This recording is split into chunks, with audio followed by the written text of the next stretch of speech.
coming and enduring the heat. My name is Sara HILLMAN. I am currently an assistant professor at Texas A&M University. It's a branch of the American University, which is in Qatar. Okay? And before moving to Qatar this past August, I was teaching at Michigan State University for 4 years. And that's also where I did my PhD in second language studies. So I want to talk today about a project that I did to encourage extensive reading, okay, outside of the classroom. And this was a project that I did when I was teaching at Michigan State University. And that context was an intensive English program, academic English, where students were, taking 20 hours of English a week, and that was their main focus, okay? And most of the students were Korean and Chinese students. I now teach in a very, very different context. I teach mostly Qatari students. It's a Foundations of English program, so they don't have quite high enough scores to be taking the regular university classes at Texas A&M. But I'm thinking about doing this project again in the fall because I'm going to be teaching a reading course. So I'm thinking a little bit about how the context might be different. And maybe if we have time, we can discuss some of those things. But I want to make this fairly informal, so feel free to ask questions as we go along. And if we have time, we will do a little maybe group activity. How many of you have heard of literature circles? Are you familiar with literature circles? Anybody? No? What does it sound like? Reading groups, discussion groups, yeah. So these are basically like the school version of adult book clubs, right? Have any of you ever participated in any kind of book club? Yeah, some of you? Okay. But this is mainly like these small discussion groups where students are reading the same book, okay? And they're coming together to talk about the book. This was originally promoted for more K-12 schools, okay? Although it's now been adapted in university, EFL, ESL settings. Yeah. K-12 schools where? Mainly in the United States initially, although it's now spread, yes. But it was originally kind of started in K-12 schools in the United States. Yeah. No, it's fine, I didn't say it. But the idea was, you can imagine, like, fifth graders, right? You give them some time in class, they get to kind of choose their own books, okay? And then as a group, they sort of come together maybe a few times a week and discuss the books that they are reading, okay? And some of the benefits for this was to provide opportunities for more extensive reading, to kind of start giving them this idea of reading for fun. There's a lot of choice in what they get to read. This idea of learner autonomy and returning the power back to our students, which is what Rebecca Oxford was talking a lot about this morning. And a lot of this comes through students getting to choose what they read, okay? And helping students to make decisions. And creating more independent readers, okay? And of course, incorporating collaborative learning, because they're reading these books as a group, in small groups, okay? And these were some, there's still more. Creating opportunities for negotiation of meaning. So for those of you that have studied like second language acquisition, you know that when you're interacting, right, and discussing things together, there's learning that often takes place as you try to negotiate meaning and what the other person is saying, right? So these kind of collaborative reading groups, hopefully, right, promote language acquisition. So Harvey Daniels was the one who kind of originally came up with this idea of literature circles. And these were, would you mind turning that off? Thank you. These were some of the original sort of key features of literature circles, okay? So just take a second, look at some of these, and tell me, do you think any of these would be hard if you were to adapt them to like a university EFL, ESL setting? Would any of these features not work so well?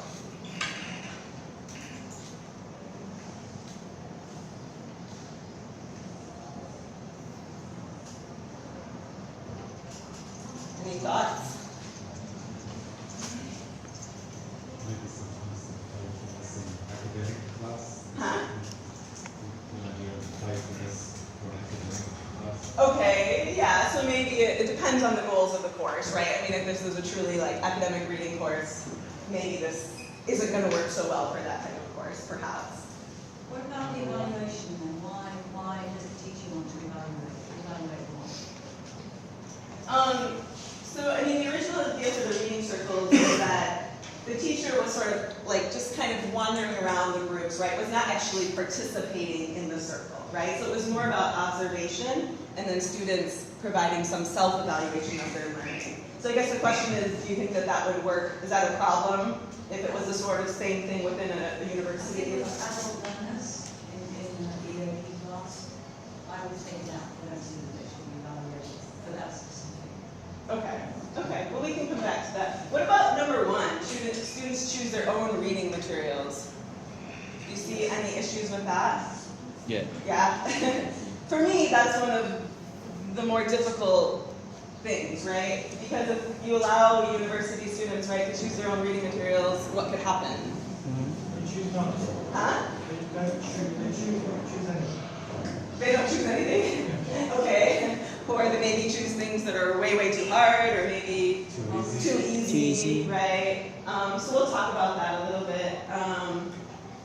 And also,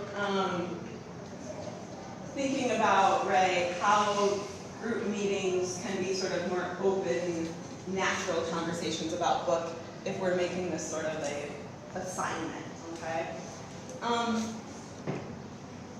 An important idea of the literature circles was these roll sheets, and this is sort of the scaffolding for reading the books.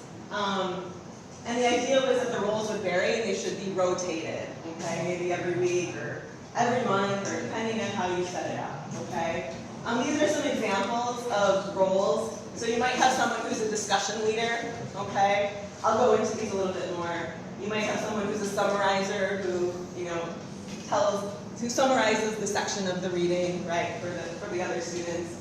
You might have a passage person who maybe selects a key passage, right, and talks about it and why they liked it or why they found it interesting.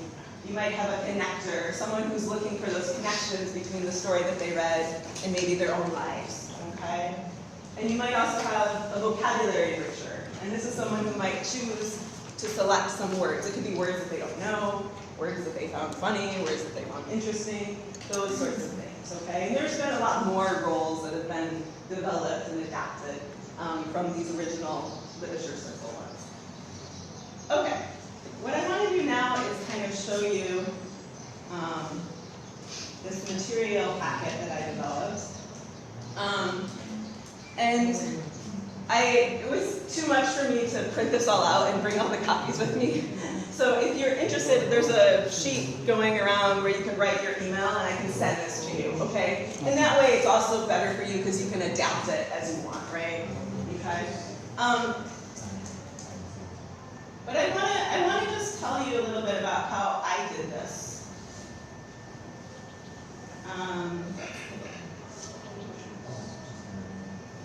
So this is actually the book assignment that I gave to the students, okay? And these were high intermediate level students, okay? In an intensive academic program, right, at university. So I told them a little bit about what is a book club, okay? I called it a book club. Gave them a little bit about the purpose of assigning the book club. And basically, rather than have you read this, I'll explain it. What I did was, I broke the students into groups of 3 or 4, okay? And the idea was that I wanted them to be reading something that was totally outside of the classroom. So encouraging this extensive reading outside of the classroom. Because I wanted them to be doing more reading, and we had limited time in the classroom, so I was thinking, how can I do this? But if I just tell them go make a book club, right? They may not know how to, they may not be motivated to, right? So I thought about maybe somehow scaffolding and modeling what a book club might be like, okay? And so what I did was I didn't give them total freedom in terms of the reading. I basically brought about 10 books to class, and these were books that were, this is like a high intermediate class, so they were like Newbery Award novels. But I think if I were to do this again, I might include things like graphic novels, or maybe autobiographies, these sorts of texts, okay? But you have to see, what would work well in your context, right? And depending on their level, okay? But the idea was that I kind of chose an initial selection, but then they got to look through the books in class, okay? Kind of leaf through them, look at the cover, read, the summary about the book, and they got to decide which book they wanted to read, And so groups were split according to the book that they wanted to read, okay? There might be other ways that you could break it up. I mean, it depends on the class, right? If you have maybe really strong, really high level learners with learners who are maybe a little bit weaker, you might want to do it by skill level or proficiency level. But I wanted them to be motivated. So I split it in terms of, the book that they wanted to read, okay? And part of where student choice and autonomy comes in is that students basically got together with their groups and they decided how many pages they were going to read a week. Okay, I told them, this was a few years ago, but I told them, right, you have to finish your assigned book by April 25th. Okay, but they knew they had so many weeks, and they decided, right, how they were going to split out the reading for it. Okay, and then these were the various things that I told them that they had to do each week. So of course they had to do the assigned reading, right? Whatever they decided, whether it was 30 pages a week. And they had to meet with their group members for at least 30 minutes until the end of the semester, right, to have this book club, okay? How did I ensure that it was happening, that they were actually reading together, and what were they doing, okay? So part of what they had to turn in every week were these roll sheets, which they rotated. Oops, sorry. So I'll just show you a few of these. So one person, right, they would rotate these roles. One person might be the discussion director, right? So this is just the big picture person who kind of leads the discussion, right? So they might write down some good questions to think about, and this is kind of more general, okay? Another role, and those are some questions like, what did you think about this section? Could someone summarize? Those kind of bigger questions, okay, to lead the discussion. Another role that someone might be is a background researcher. And I don't think this one was part of the original literature circles. I kind of developed this one, but then I've seen other people who have something similar that they've developed. But many times, right, when you're reading things, there might be places that you don't know, right? People, there might be food mentioned or religious things mentioned, right? So the idea was that one person had to go and research these things that came up, right, while they were reading, that they weren't familiar with, and then share it with their group, okay?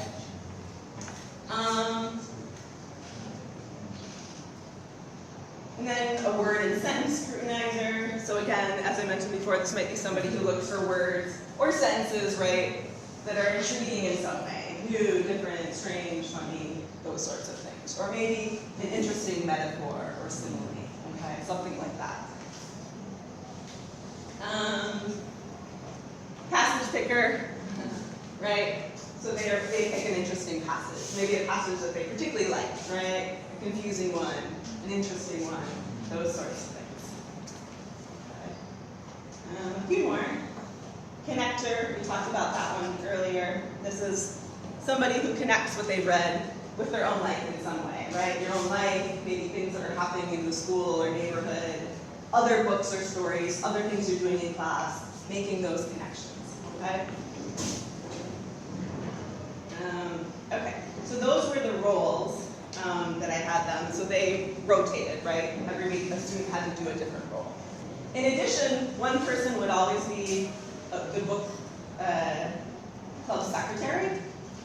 And this was kind of my way of making sure that they were actually participating, okay? And I mean, I gave the students a lot of trust, right? I mean, they could have cheated or wrote down members who didn't come and all of that. But I mean, there were things that they had to do at the end of the semester, which I'll tell you about. So it would have been very obvious if they hadn't read the book, okay? But yeah, I mean, you had to write down, who was there, did anyone not complete the reading?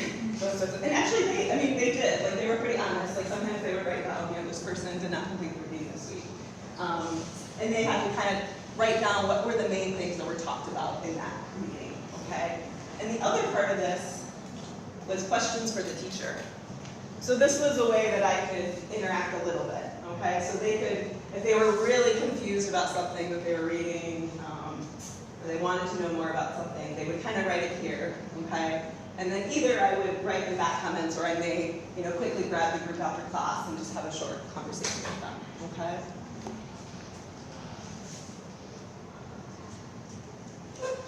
And the one thing, so everyone had a different role, right? One person would be the secretary, one person might be the connector, one person might be the passenger. So then everyone had to also turn in a reading summary every week, okay? So again, it depends on the type of, what genre you're reading, but for example, I had to write down like the main characters and, summarize briefly what happened, okay? Any questions about any of the roles, or yes? I was just wondering, was that a lot more work for you as well, working all this paperwork? Is it a lot more work?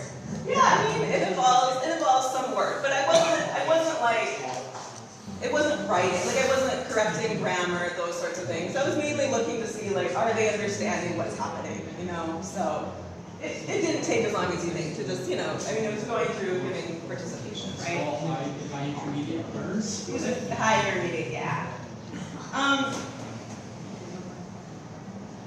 So after they had, yes, you have a question? Just to check, when they were discussing in English or they all That's something we'll talk about. So yeah, I gave them a questionnaire at the end of the semester to kind of see how they thought about this project, how it went. And one student wrote, we should be required to speak in English in book club. So that was immediately, I knew, okay, so they weren't speaking in English. But I have mixed feelings about that. On the one hand, yeah, the more you practice English, the better. But on the other hand, this is about reading for fun, and maybe that's realistic of how they would do a book club, right? If you have a bunch of Korean students who want to learn English in their book club, it's up to them. If they want to set that rule and say only English is allowed, great. Those are truly autonomous learners. They're really willing and making effort. If they're not, they're not. That was okay with me. It was up to them to decide. Yeah. Your opinion is valid. Okay. So your opinion is valid. The only thing is that you shouldn't argue about the negotiating meaning. Because if you don't negotiate meaning in the L2, it's not going to help your revision at all. Yeah, no, I agree. I do think it would be better, right, if they were negotiating meaning. That was part of the goal, okay? But I also think many of us live bilingual lives, and it's a natural part of our life. So, we can debate that later, but I was okay with letting them make the choice about that, okay? So just a few other things I want to show you. So they had to do a final book presentation as a group and individual book reports at the end, okay? And so one thing I did do in class to kind of get them ready for this is we spent 2 days where they were just kind of broken into their groups. And these are just different things that were kind of to get them to think a little bit more deeply about the book. So I'm just going to kind of go briefly through this, but just, questions about characters, questions about plot, right? Is it told in chronological order? Are there flashbacks?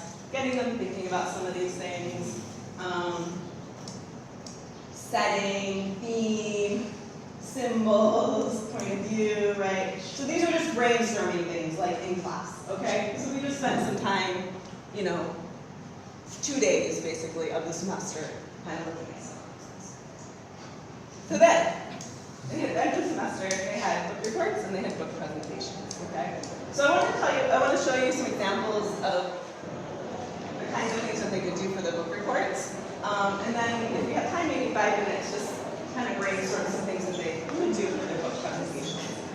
I think, what time are we done? 11? Okay.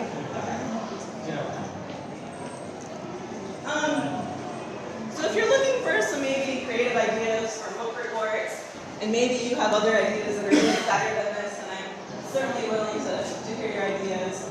But these were some options I gave them of things that they could do.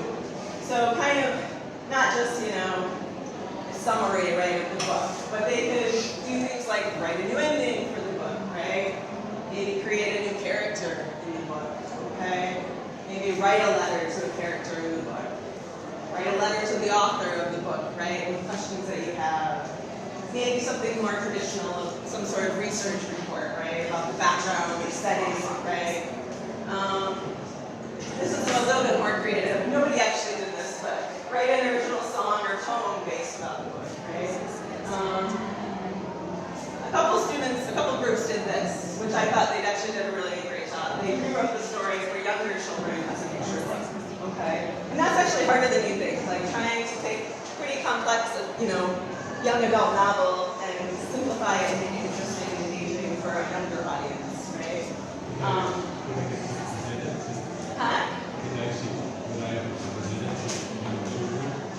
We didn't in that class, but that is something. I mean, that would be great. Like if I did it again, that would be nice. Yeah.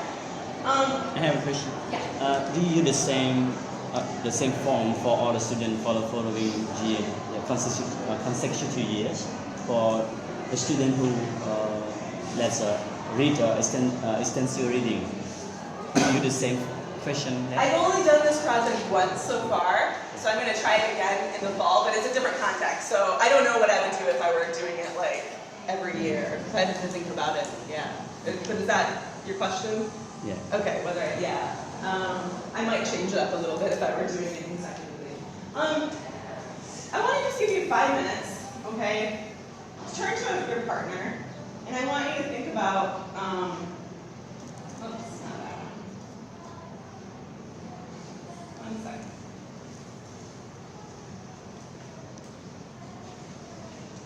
Based on kind of what I told you about this project, I want you to think of just 1 or 2 ideas that students could do for book presentations that might be interesting, fun, engaging, right?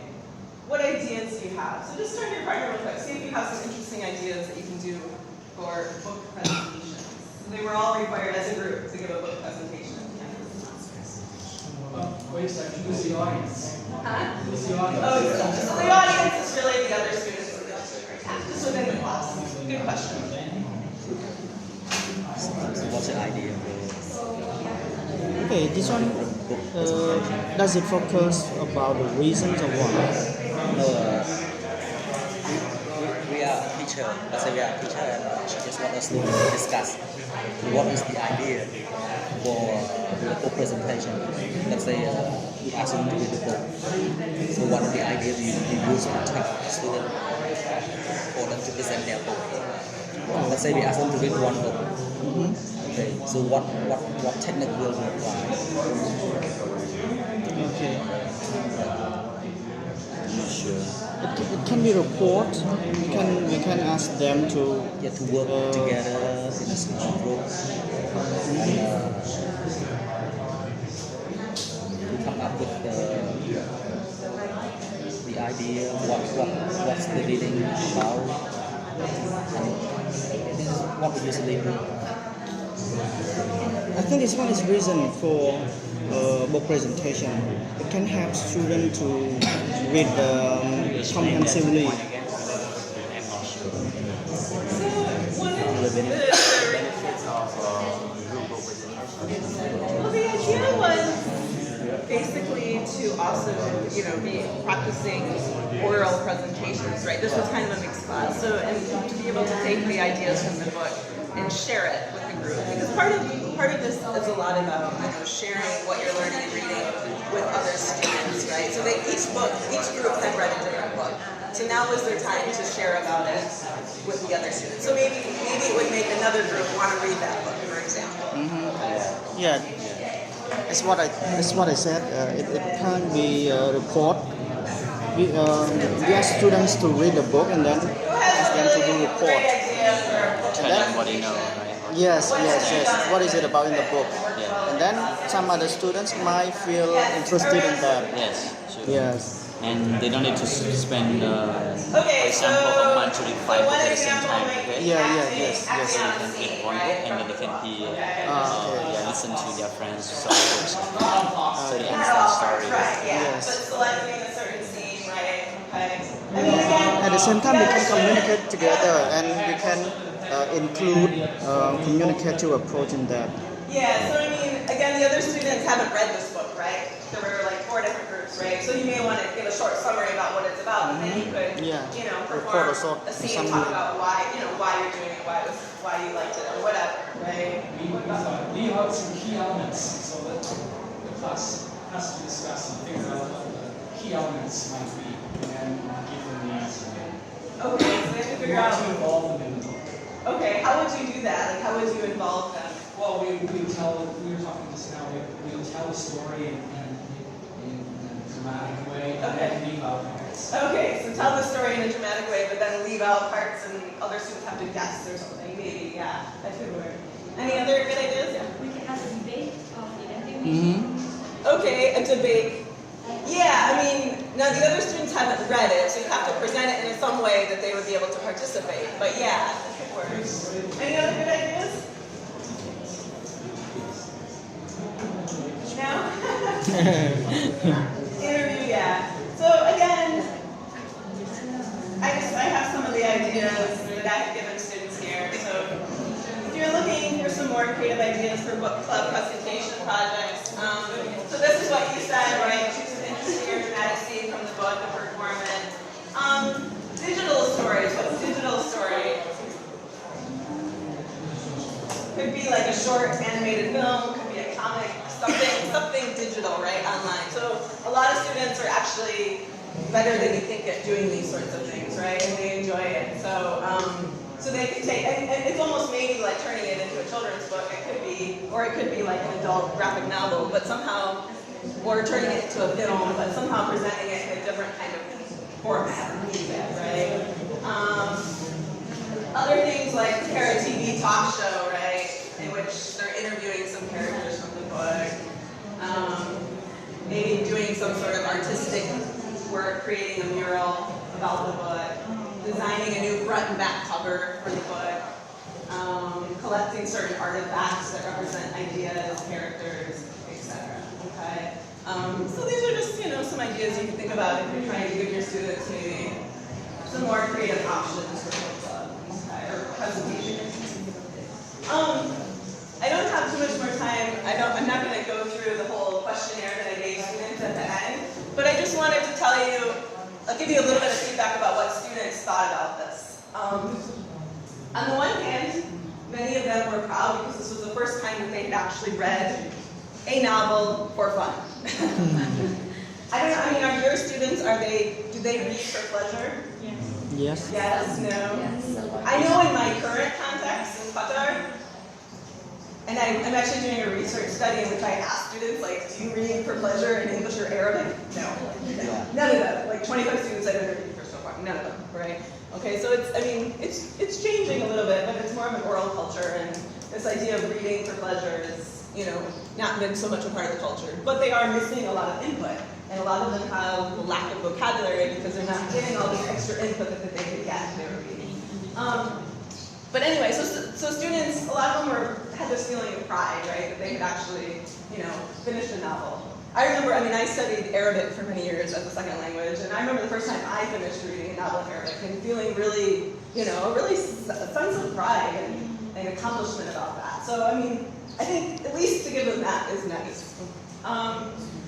Students also, most of them did enjoy the small group work, but some of them commented that they did want more teacher intervention. So this idea of being totally kind of autonomous, not totally, but semi-autonomous, was something new for them, okay? And some of them didn't think they maybe got quite as much out of it as if it had been in class, right? One thing I did do that I forgot to tell you is that I actually, once during the semester, I went and joined every book club, but just once. And we did it in fun kind of settings. So one group I went to like a coffee shop, just like you might do for an adult book club, in a fun, relaxed setting. With one group, there was a movie that had been made about the book, so we watched the movie together after they finished the book, okay? So I did intervene a little bit. But for a lot of students, like this was the hardest part, right? Letting go of that teacher role, okay? But my hope is that at least it kind of, gave them a little bit of a model of how like an adult book club might work, a much more scaffolded model, But the hope is that maybe, if they're really engaged and motivated and autonomous learners, that maybe, during the summer they'll decide on themselves, okay, we're going to do a book club, and maybe we can use some of these tools, okay? So, any questions, any comments? Again, if you want the materials, write your name on a sheet that's going around. Excuse Any me? thoughts? Yeah. How many students are there in one club? Yeah, that's a really good point because I know some of you teach really huge Yeah. classes. Yeah. So I mean, that is a valid point whether it's feasible with a huge class, but maybe it's even more feasible. Maybe because you have so many students, maybe it's easier to split them into groups and have them do something like this. But I only had, I think, 14 students in the class, so it was a smaller group. Yeah. Okay. Yeah. But I recognize that that's a challenge, right? So you may have to think about whether it be possible if there's ways of adapting it. Yeah. How many groups or how many people can do quickly? How big do I think? Yeah. I don't know. I mean, I think if you have much more than maybe 5 at the max, because then it's just. Well, it depends. I mean, if you have enough roles, maybe, but it's hard. And you don't want them to be too much of a time commitment, and then have everyone have speaking time is hard. So, yeah, maybe I think just 4 or 5 is probably the ideal. Yeah. All right. Well, thank you so much for coming.